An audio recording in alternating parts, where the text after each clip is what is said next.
2 दिन संसद में चर्चा हुई, पहलगाम को लेकर हुई, ऑपरेशन सिंदूर को लेकर हुई। प्रधानमंत्री संसद से गायब रहे, वो संसद के सदन में नहीं आए। उन्होंने वहां पर आकर अपनी स्पीच देने के लिए उन्होंने एंट्री की। चलिए कोई बात नहीं, प्रधानमंत्री 1 घंटा 42 मिनट बोले, जिसमें 15 बार उन्होंने नेहरू जी का नाम लिया, 50 बार कांग्रेस का नाम लिया, लेकिन डोनाल्ड ट्रंप का नाम वो एक बार भी नहीं ले पाए, चीन का नाम वो एक बार भी नहीं ले पाए। और उनकी स्पीच से पहले ही राहुल जी ने उनको ललकार के कहा था कि अगर दम है, अगर इंदिरा जी की भी आधी हिम्मत है आप में, तो आप आइए और बोलिए कि ट्रंप झूठ बोल रहे हैं। वो तो 29 बार बोल चुके हैं कि सीज फायर कराया, अभी भी बोल चुके हैं, लेकिन उन्होंने ऐसा नहीं कर पाई। वो उधर उधर की जलेबी बनाते रहे। जहां तक चीन की बात है, हमारे सेना के प्रमुख, हमारे शूरवीर कह रहे हैं हम पाकिस्तान से नहीं, हम तो असल में चीन से लड़ रहे थे, पाकिस्तान तो सिर्फ फ्रंट था।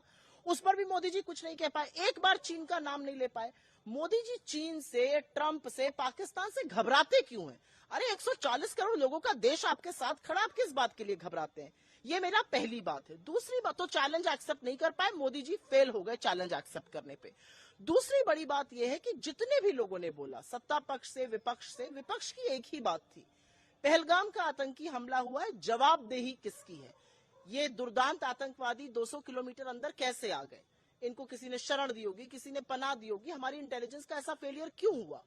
ये सच है कि जब राजनाथ जी गृह मंत्री थे तो उरी हुआ था, ये सच है कि जब वो गृह मंत्री थे पुलवामा हुआ था, ये सच है कि अमित शाह जी की नाक के नीचे मणिपुर जल रहा है, दिल्ली के दंगे हो गए, पहलगाम में इतना बड़ा आतंकी हमला हो गया। इससे पहले रियासी में हुआ था, और पिछले 1 साल में 90 से ज्यादा लोग शहीद हुए इन आतंकी हमलों में, हमारे भारतीय लोग शहीद हुए।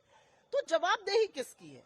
कौन रिस्पॉन्सिबल है? इंटेलिजेंस फेलियर हो गया, वो रिस्पॉन्सिबल है? सुरक्षा एजेंसीज रिस्पॉन्सिबल है? एलजी रिस्पॉन्सिबल है? या इस देश का गृह मंत्री रिस्पॉन्सिबल है? कौन रिस्पॉन्सिबल है? जब हर चीज का श्रेय मोदी जी को दिया जाता है, ओलंपिक मेडल जीतने का भी श्रेय वो लेने को तैयार रहते हैं, तो इस चूक का जिम्मेदार कौन है? ये एक दूसरी बात है।